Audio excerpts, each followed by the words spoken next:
Remember the other day, the vehicle belonging to ODM candidate, Daniel Odhiambo. What's the way forward now that it came to Well, east of Black City, where the two aspects of pregnant? Okay, thank you very much. My name is Jim Joka. I'm the County Commissioner, Siaya County, together with my county security members. We are just from a meeting just to assess the levels of preparedness for tomorrow's elections.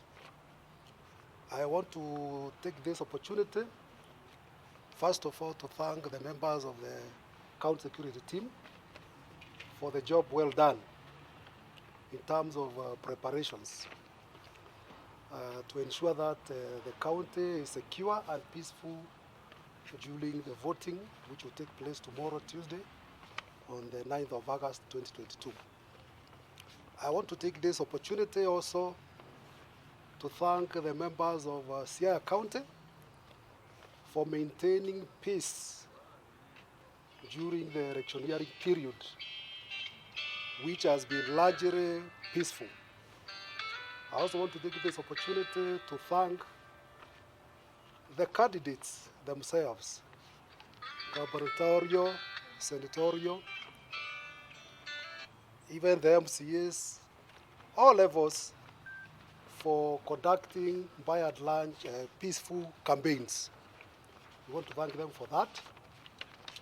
And therefore, tomorrow is a historic day for members of the residents of Siaya County. And we want to be part of this historic moment. And we want to appeal, we are taking this opportunity to appeal to all the voters to turn up tomorrow and make sure that they are ready to vote. When polling stations are opened at 6 a.m., we want them to wake up very early and go and exercise their constitutional right of voting the leaders who will be providing them with leadership for the next 5 years.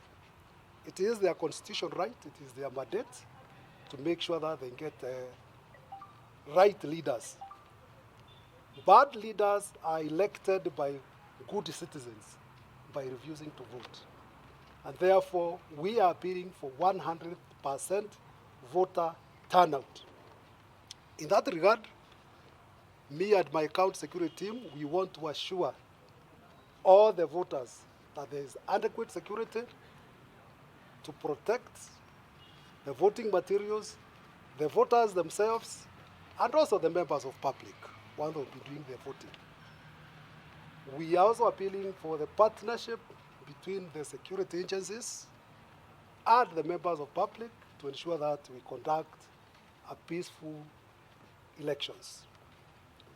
Having said that, we have also consulted with the bar owners, and we have developed a consensus that the bars will close today, at the time between 7 and 9 p.m. on the very latest, and they will close tomorrow after the polling stations have closed at 6 p.m.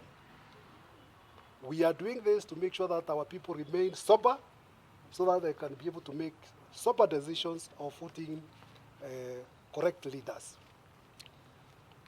To the young people, we want to ask them not to allow themselves to be used by any politician to be hired to act as goons so that they may cause violence in strongholds of some other people's opponents.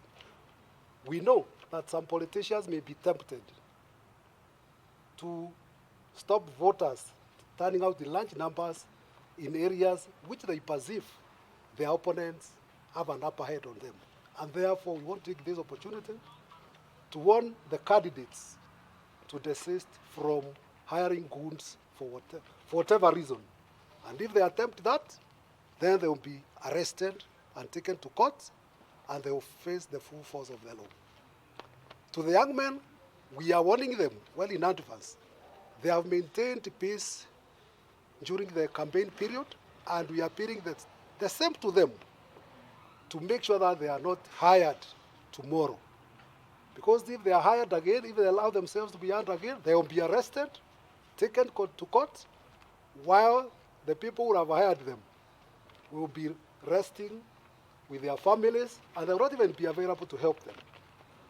However, we are happy to say that the county is secure. We want to assure the members of public, the voters, that the county is secure, and it's upon them to wake up tomorrow and do their constitutional duty of coming to vote in the correct leaders. This is a historic moment, and all of us, we want to be part of it. We are expecting a credible elections, and therefore our advice would be that if there is any candidate who will be aggrieved for whatever reason, they should not cause mayhem. Instead, they should use the court processes to resolve their dispute. There's no cause. If you lose, you don't have to cause violence. Just use the court process for you to resolve your grievances.